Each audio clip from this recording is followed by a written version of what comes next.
Another thing which has become prominent in concern with the CSR is supply chain of business. Dengan adanya CSR, kepekaan pengguna semakin tinggi. Kita bukan saja nak tahu syarikat tu dia melabur dekat mana, tapi kita juga nak pastikan bahawa apa yang dia lakukan itu tidak menjejaskan dunia, tidak menjejaskan penduduk. Dan satu lagi isu yang sangat penting ialah supply chain of business. Melalui CSR, kita mengambil tindakan untuk memastikan bahawa tidak ada penganiayaan, penderaan ataupun penggunaan binatang-binatang, membunuh binatang untuk mendapatkan bulu, contohnya pada satu ketika dulu. Isu buat kod baju sejuk dengan bulu binatang yang diviralkan sehingga company-company yang membuat kod bulu binatang tu terpaksa tutup kedai disebabkan oleh penganiayaan kepada binatang. Begitu juga dengan kes child labour. Banyak syarikat-syarikat besar sekarang ni yang menggunakan child labour terpaksa tutup ataupun menghentikan aktiviti itu kerana telah mendapat bantahan daripada pengguna. So, jadi mereka telah mengambil tindakan-tindakan awal untuk memastikan bahawa elemen-elemen isu-isu yang sensitif seperti itu tidak lagi digunapakai, tidak lagi So, itu adalah antara kuasa CSR iaitu dari segi kesedaran awam terhadap pengguna-pengguna. So, ini adalah antara kebaikan-kebaikan bagaimana CSR itu dapat membuatkan kehidupan masyarakat lebih baik, lebih elok. So, kalau kita pergi ke next page 20, changing of emphasis in companies. Okay, satu yang kita bincang tadi, CSR menjadi semakin prominent, semakin penting, semakin digalakkan, diwajibkan. Tapi satu yang kita perlu tahu bahawa kadang-kadang dalam syarikat-syarikat tengah-tengah owner of the company mereka sangat bersetuju dengan konsep sedekah. Mereka faham bahawa memberi dapat menambah bahagia. Tapi sebaliknya, ada juga company owners dan sebagainya, managers dan sebagainya yang tidak percaya dengan konsep CSR. Jadi apa yang mereka lakukan, mereka membuat penipuan, menipu dengan reporting. Kita selalu dengar dalam bisnes buku kira-kira duit. Ada tiga jenis buku kira-kira. Ini awak tanyalah, kadang kebanyakan orang Malaysia dia tahulah. Satu buku kira-kira yang untuk lembaga cukai hasil dalam negeri. So, buku kira-kira yang untuk cukai, bayar cukai tu, dia tunjukkan dia rugi sebanyak mungkin. Satu buku untuk diri dia. Untuk diri dia. Diri dia tu di mana benda yang sebetulnya berlaku. Benda yang sebetulnya berlaku. Satu lagi, yang untuk shareholders. Shareholders ni dia tunjuk keuntungan saja. So, bayangkan, ada manager-manager yang macam tu. Dia ada 3 buku. Kadang toke-toke pun ada juga toke bisnes. Satu buku untuk lembaga hasil dalam negeri, satu buku untuk shareholder, satu buku untuk dia. So, buku yang paling betul sekali ialah buku dia lah, buku kira-kira dia lah. Sebab di situ dia tahu untung rugi kat situ yang sebenarnya. So, banyak juga managers company kadang-kadang yang tidak bertanggungjawab. So, dia melakukan behavior through artful reporting. So, ini adalah antara isu-isu yang menjadi masalah besar kepada pelaksanaan CSR. Iaitu, Okay, thank you.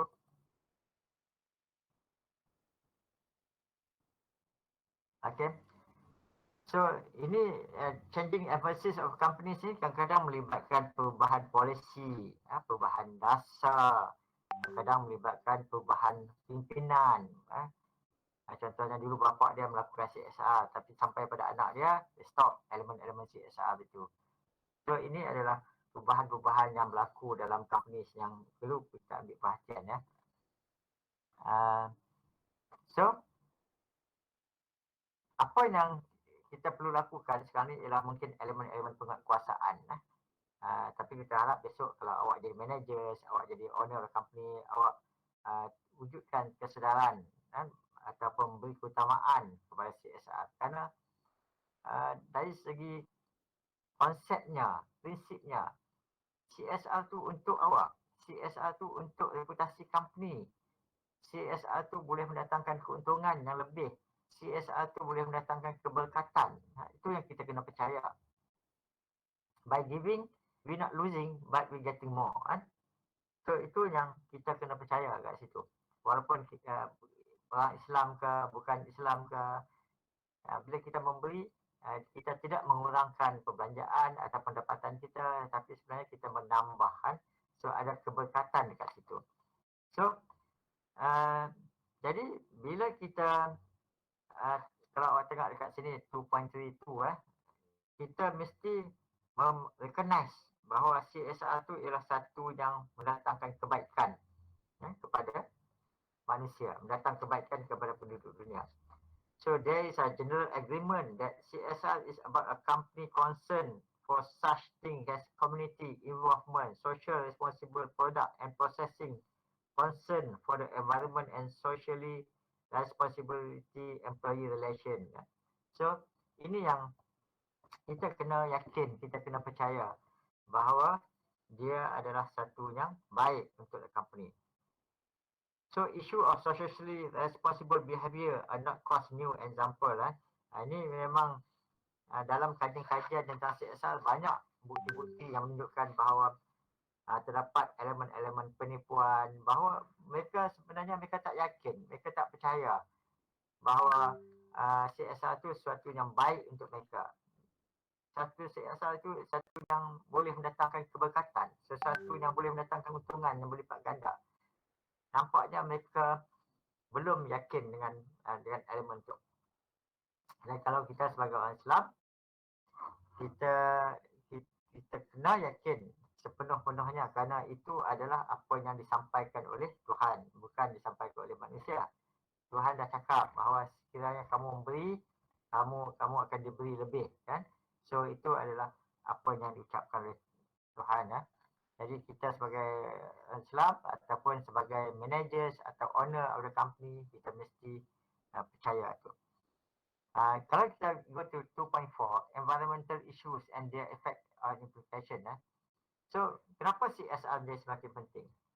Sebab isu-isu global seperti tadi, warming, pemanasan global warming, semua tu, dia akan menjejaskan kehidupan kita pada masa depan. Jadi mau tak mau, kita tak boleh lari. We have to survive. Kita ada satu dunia saja tempat kita duduk. Dan dunia ini sedang sinking. Sedang sinking maksudnya sedang tenggelam. Kalau kita bayangkan seperti perahu, dunia ini sedang sinking dengan adanya pemanasan global. Jadi, isu CSR telah dibangkitkan dan dikaitkan dengan elemen global warming ni sebagai satu keutamaan dunia. Keutamaan dunia. So, that's why banyak syarikat-syarikat di Eropah, syarikat-syarikat di Asia sekarang ni wujudkan peraturan tertentu.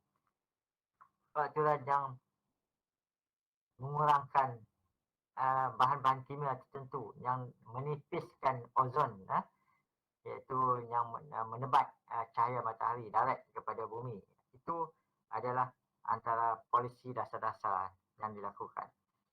So kalau kita tengok 2.4, the environment can be affected either positively through example landscaping project, negatively atau through creation of heat waste from mining operation. Itu semua adalah aktiviti-aktiviti sumber asli yang boleh menjejaskan environment.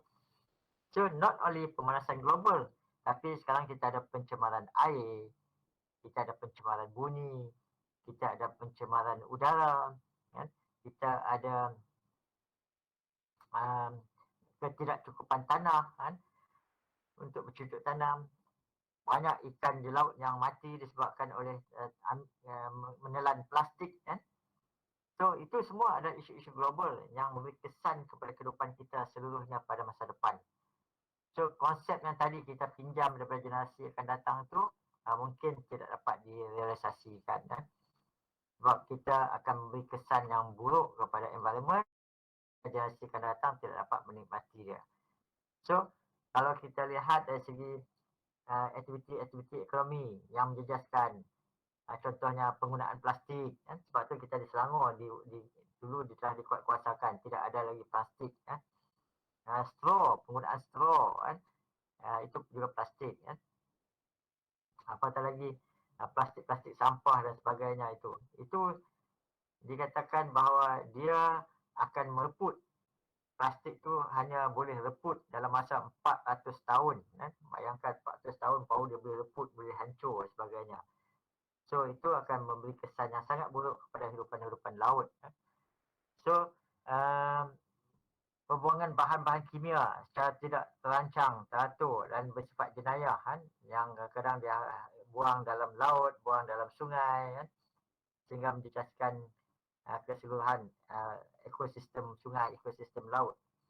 Itu semua adalah gejala-gejala yang akan merosakkan bumi dan akan sebab itulah banyak kerajaan yang menguatkuasakan undang-undang maksimum kepada sesiapa yang menjejaskan bumi, menjejaskan kehidupan penduduk dan sebagainya. So this action of organisation impose cost dan apabila kita melakukan pencemaran dan sebagainya, dia melibatkan kos. Kos yang ditanggung oleh kerajaan, ditanggung oleh penduduk. So, apa kos yang ditanggung oleh penduduk? Social cost. Contoh social cost, apa dia? Ialah dari segi udara yang bersih, air yang bersih, itu semua merupakan social cost yang memberi kesan yang sangat besar kepada kehidupan manusia. Kita tak cakap lagi tentang kos-kos kewangan. Bagaimana syarikat-syarikat atau kerajaan terpaksa akan mengeluarkan belanja yang sangat banyak untuk memastikan bahawa pencemaran itu dapat dihapuskan. Kau bayangkan satu kapal yang besar 3 padang bola contohnya dan dia bocor dan dia membawa minyak. Bayangkan berapa ribu tan minyak tu yang tersebar dalam laut menyebabkan beratus-ratus ribu ikan ekosistem laut. Jadi itu memerlukan kos yang sangat tinggi. So siapa yang tanggung kos tu? So not only government tanggung kos, tapi manusia yang terpaksa tanggung juga dengan pembayaran cukai. Duit-duit cukai yang kita bayar, kita gunakan untuk ini. Bukankah itu satu pembaziran yang mana kita dapat selamatkan, kita dapat jimatkan, maka dia dapat mengurangkan perbelanjaan, pembaziran kos kat situ. So, kalau kita pergi pada 2.5 externalizing cost, ini yang kita katakan kadang cost yang terpaksa kita peruntukkan. Contohnya macam kos yang berkaitan dengan pencemaran tadi. So bila ada bajet kita telah buat untuk pelaksanaan projek-projek, tetapi ada extra cost yang kita perlu tampung, yang perlu kita keluarkan untuk menghapuskan pencemaran-pencemaran yang dilakukan oleh syarikat-syarikat kita contohnya. So causing pollution, impose cost, so waste disposal problem, removing stuff, itu semua melibatkan cost. Tapi apa yang lebih penting ialah social cost. Social cost tu ialah apa saja yang memberi kesan kepada kehidupan kita. Macam tadi kita kata, let's say kalau kita menyedut udara kotor, that is social cost. Cost social. Awak tak boleh bayangkan dari segi duit, tapi awak bayangkan dari segi kualiti kehidupan manusia yang semakin menurun. Ramai orang sakit dan sebagainya. So itu semua akan melibatkan cost. Kita kata social cost, iaitu sesuatu yang menjejaskan kualiti kehidupan penduduk. So that is social cost. Jadi dia ada partial externalization, ada temporal externalization. So apa tu temporal? Temporary, maksudnya cost yang digunakan untuk menghapuskan apa-apa bentuk pencemaran yang kita lakukan. Kalau partial externalization itu melibatkan kalau temporal externalization melibatkan cost investment in the future yang kita perlu laburkan jika sesuatu akan berlaku. Kalau partial maksudnya sebahagian daripada kos tu kita perlu peruntukkan pada masa itu juga disebabkan oleh kelemahan-kelemahan kita ataupun pencemaran-pencemaran yang kita lakukan. So ini adalah extra cost yang perlu dilakukan. Tapi seperti yang kita bincang tadi, the most important is kadang-kadang not only money, kan, duit tu kita boleh cari, tetapi kualiti kehidupan kita tu, kualiti kehidupan kita yang menurun, kualiti kehidupan kita yang jatuh, kan, disebabkan oleh pencemaran-pencemaran yang berlaku. Apa yang macam di Jepun, di Tokyo dan sebagainya. Sekejap. Halo?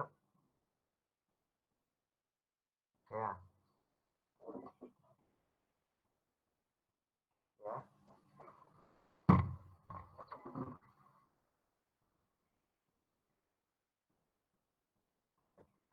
Apa lah, I kelas sekarang ni ya. Nanti tempat ni. Okay, thank you. Ya. Okay. So, itu yang lebih penting ialah kualiti kehidupan kita. Sebab kualiti kehidupan kita tak dapat diganti ya. Bayangkan macam nyawa kita, kesihatan kita, itu memang tak dapat diganti ya. Tapi kalau benda-benda lain kita masih boleh usaha. Tapi kalau nyawa kita, kesihatan kita itu memang tak boleh diganti, dan itu adalah social cost yang paling tinggi yang perlu kita tanggung disebabkan oleh kelemahan pelayanan kita untuk menjalankan projek-projek. Okay, so we go to 2.6, social contract. What is social contract? Social contract ni adalah sebahagian daripada apa yang telah dipersetujui bersama. Okay, the word is ialah apa yang telah dipersetujui bersama. Maksudnya, contohnya sebahagian daripada rakyat telah bersetuju untuk melepaskan beberapa hak mereka supaya kerajaan dapat melakukan sesuatu yang baik untuk semua. Kita di Malaysia, kita ada sejarah social contract antara masa tu pendatang daripada China, daripada India yang dibawa oleh Inggeris masuk. So kita bersetuju pada masa tu, semua rakyat bersetuju, termasuk orang Cina, orang India, orang Melayu kan, bahawa kita Malaysia akan memberi kerakyatan kepada orang Cina dan orang India kan, dengan syarat bahawa mereka bersetuju mengiktiraf bahawa bahasa Melayu, bahasa resmi, agama Islam, agama resmi dan sebagainya. So itu jika kedua-dua pihak telah bersetuju, maka itu dikatakan social contract. Maksudnya kontrak yang dipersetujui bersama. Jadi dalam definisi kat sini, contohnya 1762 Jean-Jacques Rousseau, ya, dia telah mewujudkan satu buku tentang social contract dan dia mengatakan bahawa jika ada sebahagian daripada penduduk rakyat yang bersetuju melepaskan hak mereka untuk diberikan kepada kerajaan supaya kerajaan dapat melakukan yang terbaik untuk semua, maka itu adalah salah satu contoh social contract. So CSR ni adalah satu social contract yang dipersetujui oleh banyak pihak, kebanyakan pihak, terutamanya community business. So dalam perjumpaan besar mereka dalam pertubuhan dunia, masyarakat peringkat dunia, semua bersetuju bahawa apa saja yang kita ambil, kita mesti bagi balik. That is social contract yang tersetujui. Maksudnya apa saja sumber asli yang kita ambil, kita mesti pay back. Konsepnya pay back, bayar balik. Jika awak melombong biji tanah, awak menyebabkan kerosakan dan sebagainya, awak mesti bayar balik atau pastikan bahawa tanah itu tidak runtuh dan sebagainya. Jika awak menebang pokok untuk menjadikan kertas dan sebagainya, kan, maka awak mesti pay back dengan cara menanam balik pokok itu untuk ada elemen sustainability yang tadi. So itu adalah social contract antara community, business dan social, kan. Maksudnya rakyat atau penduduk dunia dia nak balik, dia nak juga sebahagian daripada daripada sumber asli yang mereka hak mereka untuk mendapat kehidupan yang lebih baik. Contohnya udara yang bersih. Saya tak tahu awak ingat atau tidak, tapi ada satu isu yang sangat besar pada zaman Dr. Mahathir menjadi Perdana Menteri dulu, di mana Dr. Mahathir mengancam untuk menebang ribuan pokok-pokok di kawasan Sabah Sarawak, kan, kawasan itu. Dan cadangan Dr. Mahathir itu ditentang oleh masyarakat Eropah pada masa itu, kan. Masyarakat Eropah mengatakan bahawa itu tidak boleh dibenarkan, tidak boleh dilakukan. Kerana jika kita tebang pokok di kawasan Kalimantan ini akan menjejaskan keseluruhan. Tapi argument Dr. Mahathir mengatakan bahawa kalau kami tak boleh tebang, kenapa orang Eropah di sana boleh tebang? Dia boleh tebang pokok pine dan sebagainya untuk membuat kabut dan sebagainya. Kenapa kami tak boleh? It's not fair. Kan? Tidak adil. Jadi akhirnya Dr. Mahathir dapat apa yang dia nak. Jadi kerajaan-kerajaan Eropah sana mesti membayar sebahagian daripada kos, kan, untuk Dr. Mahathir tidak menebang pokok-pokok situ, kan. So kerana apa, mereka faham, mereka setuju bahawa apa saja tindakan yang kita buat untuk penebangan pokok secara besar-besaran akan menjejaskan keseluruhan kehidupan mereka.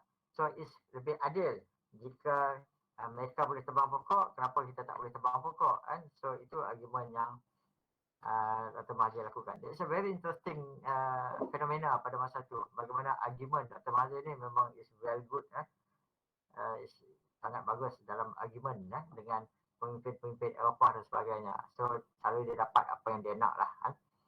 So itu juga adalah contoh social contract yang boleh kita bayangkan, iaitu di mana setiap penduduk dunia mempunyai hak untuk mendapat udara bersih, untuk mendapat air yang bersih, untuk mendapat sumber tenaga yang bersih dan murah. Itu semua adalah elemen-elemen yang diwajibkan dan telah dipersetujui di peringkat PBB pun atau peringkat dunia pun, kan. So kalau kita tengok figure 2.1 ini, kita dapat lihat kaitannya antara organisation, contohnya business organisation, dengan society, dengan group, dengan individu, others, government. Maksudnya organisasi ni dia tak boleh hidup sendiri. Dia bergantung kepada banyak pihak untuk dia survive. Contohnya dia bergantung pada society untuk perniagaan, dia bergantung pada government untuk dapat urusan dan sebagainya. Dia bergantung kepada organisasi lain sebagai pembekal sumber-sumber untuk projek dia atau perniagaan dia. Ada grup-grup tertentu. So kita interrelated.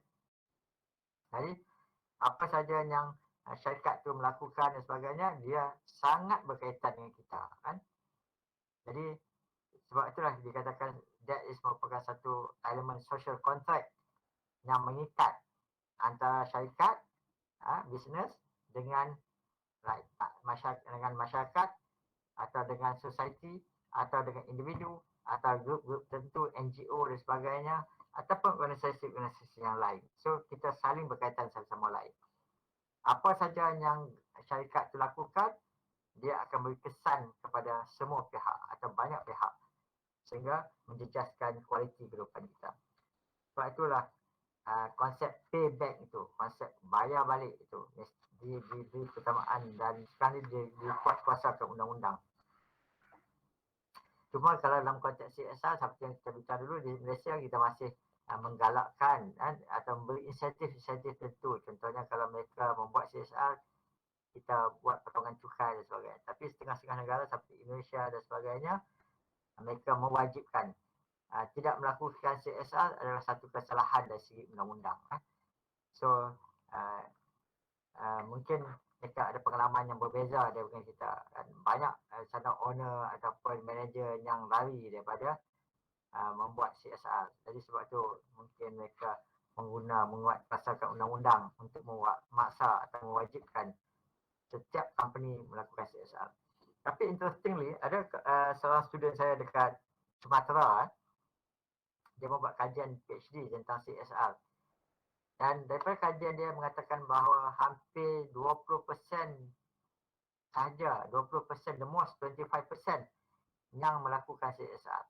Yang lain semua tidak melakukan CSR ataupun menipu dalam CSR. Banyak company-company besar, company minyak, company kertas, company ini yang menipu dalam melaksanakan CSR. Jadi mereka, contohnya mereka bagi pada satu masyarakat RM10, mereka kata mereka dah bayar RM50 contohnya. Itu satu bentuk penipuan. Jadi beli sedikit. Ada satu lagi yang memberi bantuan kepada orang mereka sendiri, tapi mereka kata itu rakyat, kawasan setempat. So banyak benda-benda seperti itu dalam kajian student saya itu. So mungkin sebab itulah Indonesia mewajibkan sebab dia tahu tentang banyak owner of the company ataupun manager-manager yang tidak jujur, tidak ada integriti untuk melakukan CSR. Sedangkan apa yang mereka usaha tu mereka ambil daripada rakyat, mereka ambil daripada penduduk. Jadi konsep payback tu mereka tidak laksanakan. So that's why memang bagi tempat-tempat tertentu elemen undang-undang penguasaan itu mesti ditingkatkan. So student saya dalam kajian itu menunjukkan hanya 20% lebih saja yang buat dan banyak elemen-elemen penipuan yang dilakukan. Bahkan ada setengah-setengah company itu yang tidak melakukan CSR sepanjang dia punya bisnes dia. Ada setengah-setengah company itu yang bila bertukar pucuk pimpinan, dia berganti, dia tidak lagi menjalankan CSR. Dan ada juga yang bertukar pucuk pimpinan daripada tidak melakukan CSR. So banyak aktiviti-aktiviti yang berkaitan CSR ini yang perlu diberi perhatian, dibuat kekuasaan, monitoring supaya dia dapat laksanakan khususnya untuk kebajikan setempat. So di Indonesia kalau kita melakukan bisnes di kawasan itu, kita mesti membangunkan penduduk kawasan itu. Kita mesti memastikan bahawa persekitaran kawasan itu terjaga dan elok. So itu syarat kontrak CSR yang dilakukan di Indonesia dan mungkin setengah-setengah negara yang lain. Ada soalan setakat ni? Okay. Kalau awak ada masa, awak boleh buatlah self-test question ni. Atau tidak, nanti next week kita akan jumpa dalam tutorial group. Okay, we go to chapter 3, stakeholder and social contract. So ini adalah satu konsep yang sangat dekat dengan CSR. Stakeholder. Apa itu stakeholder? Stakeholder ni ialah pihak yang ada kepentingan yang mereka mesti ada untuk sesuatu organisasi itu berjaya atau berkaitan rapat. Macam kita kat UNICEF, siapa stakeholder? Stakeholder ialah orang yang rapat dengan organisasi UNICEF. Contohnya, student adalah stakeholder. Mak bapak student adalah stakeholder. Orang kampung keliling UNICEF itu adalah stakeholder. Mana-mana pihak yang ada kepentingan, mana-mana pihak yang sangat dekat, mana-mana pihak yang boleh memberi kesan, menjejaskan atau memakmurkan syarikat, itu dikatakan stakeholder. So contohnya stakeholder, those group without whose support the organisation would cease to exist. Maka maksudnya satu grup yang akan menyokong, dan kalau mereka tak ada, organisasi itu akan hilang. Any group or individual who can affect or affected by the achievement of organization objective. So mana-mana individu atau kelompok yang akan terkesan atau memberi kesan kepada kewujudan satu-satu syarikat. Contoh macam saya kata tadi, UNICEF, orang kampung di belakang tu adalah stakeholder. Kerana apa? Kerana kehidupan mereka akan terkesan dengan UNICEF. Contohnya, kalau kita pernah ingat satu ketika kalau UNICEF cuti, sebahagian daripada kedai kat kampung tu semua tutup. Sebab dia punya main customer ialah budak UNICEF ataupun community UNICEF. Jadi bila cuti semester, sebahagian lepas tu semua tutup. Bila kampus kita buka, barulah dia orang buka balik. So maksudnya mereka terkesan dengan kewujudan UNICEF. Maka mereka boleh dikatakan stakeholder. Tapi kalau kita tengok kat sini, kita boleh katakan stakeholder ni managers, employee, customer, investor, shareholder, supplier, ataupun government, society at large, local community, ini semua adalah stakeholder. Jadi kita kena bayangkan bahawa dalam satu-satu organisasi itu dia ada banyak pihak yang berkepentingan, banyak pihak yang related, yang satu sama lain.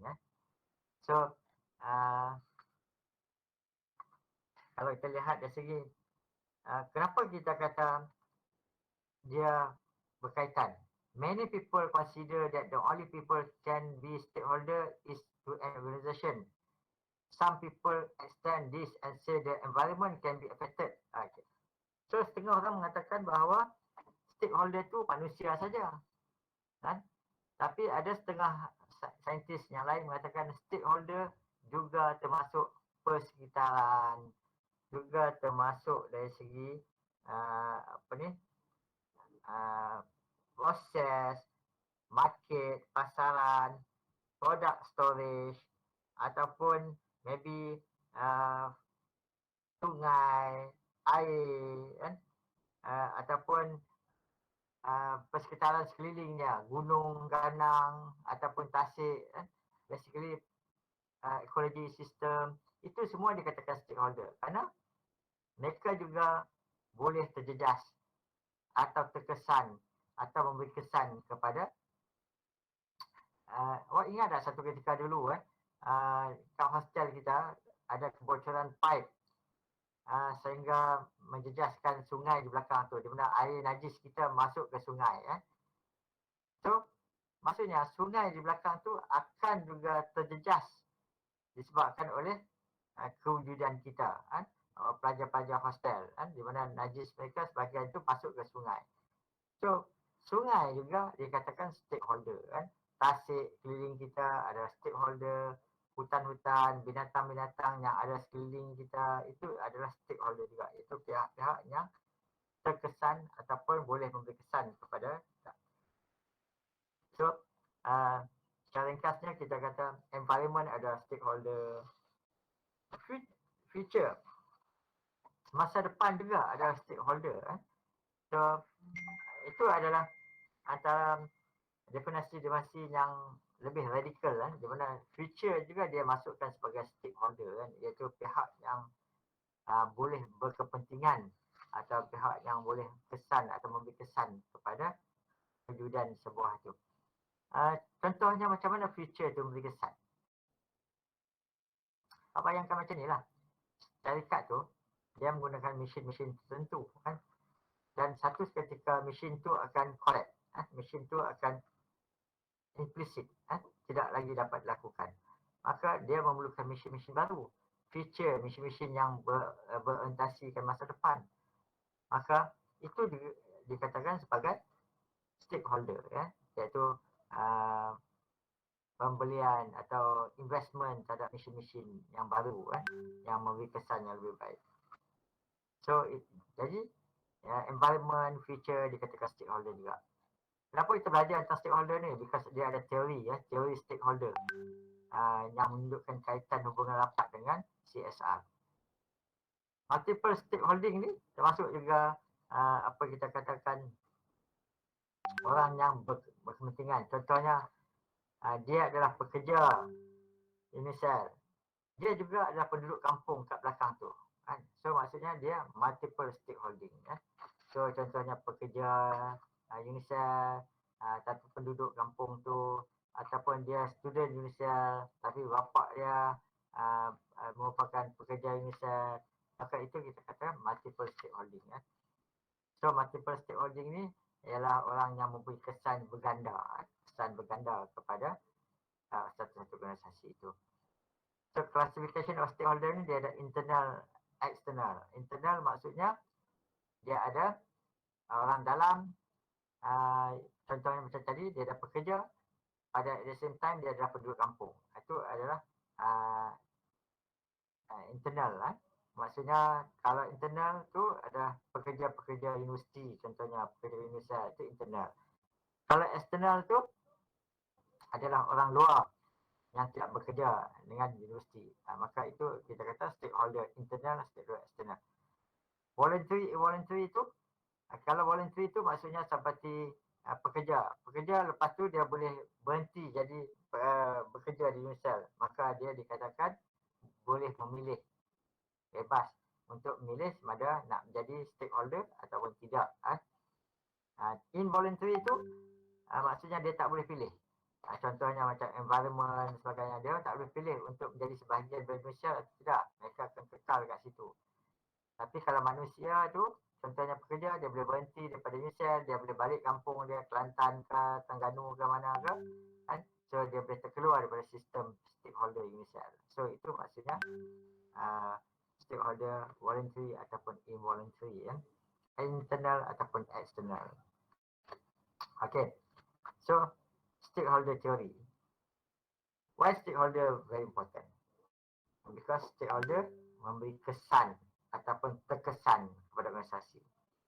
Dengan adanya stakeholder, satu-satu syarikat tu boleh berkembang atau boleh muflis atau boleh bankrupt. Kan? So, dia memberi kesan yang sangat besar.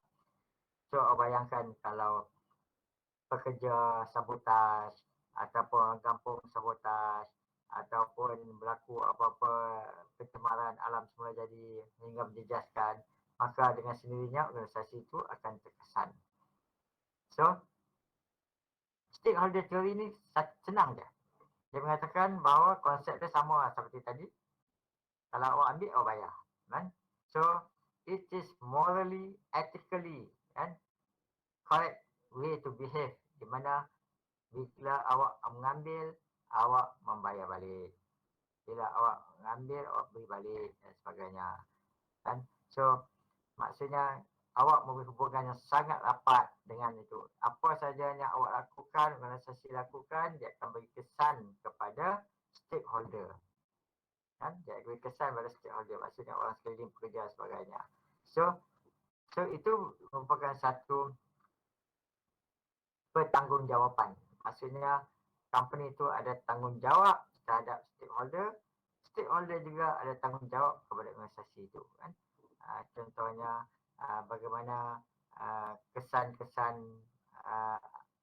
sungai tadi kan, kepada organisasi. Oleh kerana tercemar sebagainya, maka Unicell disaman, diambil tindakan undang-undang dan sebagainya. So dia memberi kesan. So it's morally, ethically kan, maksudnya setiap stakeholder tu atau setiap organisasi itu dia adalah moral dan ethically untuk mereka membuat atau melakukan atau membayar balik setiap apa yang mereka ambil. Doing so actually so benefit the shareholder kan. Pada waktu sama, jika company itu melakukan sesuatu yang baik, dia memberi kesan kepada stakeholder kan. So maksudnya kalau company itu dia beretika, dia melakukan sesuatu yang sepatutnya dia lakukan, iaitu melakukan CSR, menjaga environment, memastikan bahawa pekerja dia tidak teraniaya, dia pastikan dari segi tidak ada pembaziran, kerosakan, maka actually dia benefit the shareholder kan. Awak akan dapat bahawa dia akan dapat keuntungan yang lebih, profitnya lebih. So, itu adalah antara perkara-perkara yang berlaku Tapi it's very interesting macam kita tadi ya. Kita katakan bahawa ada banyak pihak yang tidak genuinely ya, tidak begitu ikhlas untuk melakukan CSR ni. Contohnya kat sini awak tengok. Concern wish, very concern wish ya. So dia dia sangat mengambil berat terhadap stakeholder dia. Apa stakeholder yang paling mereka beri keutamaan? Ialah shareholder kan. Shareholder adalah directly kan kepada syarikat tu. Contohnya pelabur atau pemegang saham. Itu keutamaan mereka kan. Yang kedua employee. Yang ketiga customer kan. Society 73. Tapi kalau kita tengok yang lebih very concerned with, genuinely sebenarnya utamakan stakeholder, employee, customer. Yang bawah ni semua tidak menjadi keutamaan. Environment, society, ini setakat 3%, 5% saja kan. So the reality-nya ini sama juga dengan data-data yang student saya dekat Sumatera tu dapat kan. Dia kata realitinya setengah majikan tu dia very concern tentang environment setakat 3%, 5% saja. Atau society dia tak peduli pun apa jadi pada society. Yang penting dia jaga shareholder dia jaga profit dia, kan, dia jaga periuk nasi dia dululah kan. Tapi environment apa yang berlaku sekeliling dia lantak, dia tak peduli. Apa yang berlaku pada masyarakat sekeliling pun dia tak peduli kan. Sebab dia kata that is not the concern. So ini data yang lebih kurang sama yang berlaku di seluruh dunia termasuk student saya dekat Sumatera tu yang buat kajian pun dia mengatakan bahawa sama lebih kurang, iaitu susah kita nak dapat sekarang ni owner atau majikan yang very genuine, owner dan majikan yang melihat bahawa menjaga alam sekitar itu adalah satu tanggungjawab bersama yang akan menjejaskan diri mereka sendiri kan. So itu susah nak dapat sekarang majikan-majikan seperti itu kan. Majikan yang pentingkan periuk nasi dia, majikan yang pentingkan syarikat dia, majikan yang pentingkan profit dia, itu banyak kan. Itu banyak kan. So detail of stakeholder theory ni, the fundamental aspect of stakeholder theory in any of its aspect is attempt to identify numerous different faction within society to whom organisation may have some responsibility. So dari segi prinsip utamanya ialah kita nak melihat dari segi hubungan tu, hubungan antara organisasi dengan stakeholder dia, stakeholder sekeliling dia. Stakeholder tu maksud orang yang sekeliling dia. So kita nak lihat dari segi kekuatan hubungan itu, sejauh mana dia sangat terlibat, sangat berkait. So lebih kuat hubungan tu, lebih kesan, lebih besar kesan dia. Kalau lebih lemah hubungan tu, kesan dia lebih rendah berdasarkan pada performance syarikat dan sebagainya. So ini adalah antara stakeholder theory. However, attempts have been made by stakeholder theories to provide framework which relevant stakeholder organization can be identified. Contohnya stakeholder is relevant if they are invested. So dikatakan bahawa macam tadi data pun kita tengok, orang yang melabur tu akan diberi keutamaan. Itu adalah stakeholder yang paling penting bagi syarikat-syarikat swasta, pemegang-pemegang saham dia. Sebab pemegang saham tu akan menjejaskan, akan memberi kesan kepada kewujudan dia. Mungkin sebagai owner of the company ataupun pucuk pimpinan of the company. Irrespective which model use, controversial suggest that some generic stakeholder group that will be relevant. So dia kata ada setengah-setengah yang relevan dan ada setengah-setengah yang tidak relevan. Yang tidak relevan yang kadang dikatakan macam tadi, yang tidak dapat memberi kesan. Contohnya macam benda-benda yang tidak hidup, itu dikatakan tidak relevan. Tapi kalau dari segi data tadi, very interesting. Kita nampak society dengan environment is not, dikatakan not relevant berdasarkan data statistik. 3%, 5%. So, apa yang relevannya? Kan? 3%, 5% berbanding dengan stakeholder dia, 70, 80%, 90%. Shareholder dia, sorry. So, persekitaran society is not significant langsung. It's not relevant langsung kan bagi mana-mana owner ataupun majikan yang tidak tidak tidak percaya dengan konsep CSR. We go to 3.5 informational needs. Ini ada kaitan dengan transparency tadi kan. So that's why stakeholder management has significant informational needs.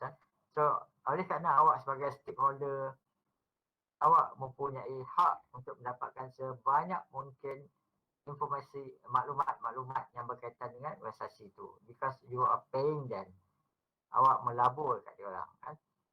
Tetapi dalam keadaan di mana transparan itu menjadi keutamaan, bukan saja shareholder yang boleh dapat, tetapi juga orang awam. Tetapi selalunya shareholder akan mendapat lebih banyak maklumat. Contohnya maklumat-maklumat yang very sensitif. Contohnya syarikat tu melabur dekat mana, syarikat tu dia berapa keuntungan dia, ataupun mungkin kerugian dia. Tapi shareholder kita selalu tak mau dengar kerugian, dia nak dengar keuntungan dia. Kan? Dan sebab itulah dia memberi kesan, tekanan kepada owner ataupun managers supaya perform dengan baik, dengan sangat baik. Supaya untuk memastikan bahawa profit. Inilah keadaan di mana berlaku apabila setengah-setengah managers itu yang mengabaikan persekitaran atau society sebab mereka nak mengaut keuntungan 100%, keutamaan kepada keuntungan profit, because itu masa depan mereka apabila shareholder membuat keputusan. So itu adalah maksudnya information needs. Regulation and implication. Oleh kerana ada masalah-masalah tadi, masalah ketidakjujuran dan sebagainya, kita dapati bahawa regulation adalah sangat perlu. Mungkin sudah sampai waktu, contohnya kalau kita di Malaysia, untuk mewajibkan, memastikan mereka mesti melakukan CSR, bukan sahaja menggalakkan, bukan sahaja dengan beri insentif-insentif, tapi memaksa mereka untuk melakukan ini.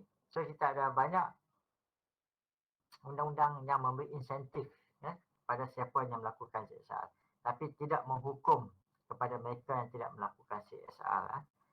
So ini adalah antara implikasi-implikasi undang-undang dan sebagainya. So setengah country itu dia mewajibkan, setengah country itu dia menggalakkan. So ini adalah perkara yang berlaku sekarang ni. Kalau kita pergi pada 3.61 ni, environmental impact reporting ni, ini juga ada kaitan dengan transparency tadi. The extent of regulation of such activity can be expected to increase in future. So dia mengandaikan bahawa environmental impact reporting tu akan menjadi keutamaan. In fact, kalau awak tahu, dulu kita nak buat satu-satu projek, kita ada EIA. EIA itu apa? Environment Impact Assessment. Environment Impact Assessment. Kalau EIA itu tak lulus, maka projek itu tak lulus. So EIA itu maksudnya apa? Dia akan mengkaji tentang kesan-kesan projek itu kepada persekitaran. Kesan-kesan kepada air, gunung, bukit, tanah, kawasan itu, mungkin tanah teruntuh dan sebagainya. In fact, kalau kita pernah dengar Highland Tower kan, Highland Tower itu adalah satu projek di lereng gunung. Dan projek itu dibuat kerana EIA dia lulus. EIA dia lulus. Tapi pada masa sekarang ni, di Selangor juga, di seluruh Malaysia, bahkan seluruh dunia, untuk kita meluluskan satu-satu projek pembangunan, kita bukan hanya memerlukan EIA, tapi kita juga memerlukan SIA. So apa tu SIA? SIA itu ialah Social Impact Assessment. Jadi maksudnya kita sekarang projek-projek yang nak lakukan bukan saja kita melakukan kajian terhadap kesan pada persekitaran, tapi kita juga melakukan kajian terhadap kesan pada manusia, kesan pada manusia. Kesan pada manusia iaitu dia berhubung dengan adakah kualiti hidup manusia itu berkurangan. Kualiti hidup manusia itu berkurangan atau berkesan. Contoh macam ni lah, awak nak belah babi, kandang babi 100 ekor. So, ada sekeliling manusia sekeliling kawasan tu. So, awak akan membuat kajian dengan belah babi kat situ, adakah dia menjejaskan kualiti kehidupan manusia kat situ. Kalau menjejaskan kualiti, maka SIA itu akan tidak lulus. Jadi kalau EIA tak lulus, SIA tak lulus, lagi tak lulus projek tu. Dulu tak ada SIA. Dulu EIA je, sekarang dah ada 2. Jadi awak perlu submit kepada pihak berkuasa untuk diluluskan. Saya ada komiti SIA tu. Satu ketika dulu saya ada dalam komiti SIA di mana syarikat-syarikat dia akan submit kepada kita kesan laporan-laporan kajian dia hubungan dengan kualiti kehidupan. Bahkan kadang-kadang tu menipu je. Dia buat kajian, dia mengatakan tidak terjejas dan sebagainya. Dia kata dia interview. Tapi bila kita pergi tanya orang kampung kat situ, orang kampung kata kami tak setuju sebab dia menjejaskan kualiti kehidupan. So itu dia kata-kata environmental impact reporting yang sekarang diwajibkan pada kebanyakan negara. Risk reducing. So bila kita lakukan ini reporting environmental atau SIA reporting tu, itu semua adalah untuk mengurangkan risiko sebanyak mungkin. Contohnya risiko bangunan akan terbalik, contoh macam Highland Tower, bangunan runtuh sebab buat tepi bukit dan sebagainya. Itu semua adalah usaha-usaha kita untuk risk reducing, untuk mengurangkan sebanyak mungkin kelemahan-kelemahan yang boleh menjejaskan persekitaran, kualiti kehidupan manusia. So jadi dalam CSR dia bukan saja konsep membayar balik tu, tapi konsep yang ada sekarang ni ialah mencegah. Dia CSR ni ialah satu konsep untuk kita mencegah sesuatu yang buruk berlaku. Tapi basically kalau kita fikir secara mendalam, CSR dia very simple je. We want seorang manusia yang yang jujur, yang ada integriti, yang memikirkan tentang kesan-kesan alam semula jadi, yang menjaga alam semula jadi, menjaga persekitaran semula jadi, yang menjaga kualiti kehidupan manusia, basically menjaga amanah Tuhan lah, supaya memastikan dunia ni tidak rosak, dunia tidak ada. So kita nak manusia yang macam tu je. Manusia yang jujur, manusia yang menjaga alam semula jadi ni, macam dia jaga rumah dia. So kita nak macam tu. So malangnya yang itu yang kita susah dapat sekarang ni. So berdasarkan pada ini, so kalau kita dapat melakukan semua elemen-elemen tadi, reporting tadi, so kita dapat mengurangkan sebanyak mungkin risk dan kita dapat pastikan bahawa alam semula jadi terjaga, kualiti kehidupan manusia terjaga, dan secara tidak langsung dia mewujudkan satu hubungan kait, hubungan yang rapat antara kewujudan projek itu dengan persekitaran dan kualiti kehidupan manusia. So that's the idea of CSR sebenarnya. Kita nak pembangunan juga berlaku, pada waktu sama kita nak supaya persekitaran terjaga, kita nak kualiti kehidupan manusia terjaga. So that is hubung kait antara CSR dengan environment dengan kehidupan manusia tadi. Okey, ada soalan tak? So conclusionnya, stakeholder theory is one approach to the managing of the organization. So basically stakeholder theory ni ialah satu approach untuk kita mengurus organisasi itu. Tapi yang kita kata, kita nak very simple, iaitu kita nak pembangunan berlaku, kita nak aktiviti-aktiviti syarikat berkembang, mereka mendapat keuntungan yang besar, tapi pada masa yang sama, di sebalik keuntungan yang besar tu, kita nak mereka menjaga alam semula jadi, kita nak mereka menjaga kualiti kehidupan manusia. Supaya ketiga benda tu seimbang dan adil kepada semua pihak. So itu je yang kita nak kan. So that is conclusion kepada teori stakeholder. Ada soalan?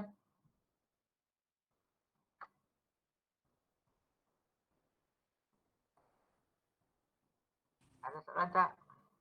Setakat ini tak ada, Prof. Tak ada? Tak ada, Prof. So awak awak boleh baca, saya dah bagi nota ni pada awak kan. So awak boleh go through dan kalau awak tak ni kita boleh bincang dalam tutorial pada minggu depan. Okey, Simon macam mana? So far so good, Prof. Okay, so kita dah discuss individual and group assignment kan. So start ni lah because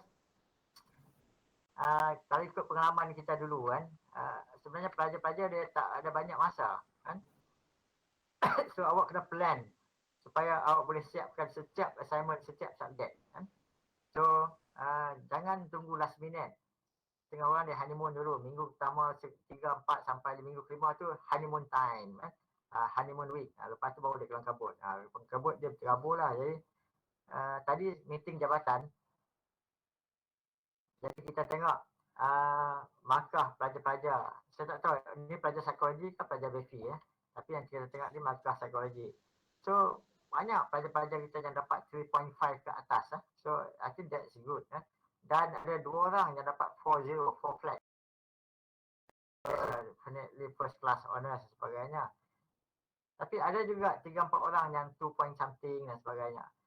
So kalau awak masih tahun 1, tahun 2, maksudnya awak masih ada peluang untuk tambah awak punya grade purata awak. So plan daripada awal, bincang dengan kawan-kawan dari awal, bahagikan tugas, maksudnya mesti buat rancangan lah untuk awak hasilkan hasil yang baik lah. Supaya awak akan dapat markah yang baik juga. So, okay. So, kalau tak ada, kita stop kat ni. Sorry, awak ni BFI ke psikologi ya? Dua-dua ada orang juga. BFI dengan psikologi. Oh, dua-dua ya? Okay. So, tak apa. Group awak boleh gabung pelajar BFI psikologi ataupun awak boleh fokus pada satu group saja. Okay. So, terima kasih semua. Terima kasih, Prof. Thank you, Prof. Okay. Terima kasih, Prof. Ya, sama-sama. Thank you, Prof. Terima kasih, Prof. Ya, Thank you, Prof. terima kasih semua. Thank you, Prof. Take care, jaga COVID. Thank you, Prof. Hati-hati. Mesti jaga SOP.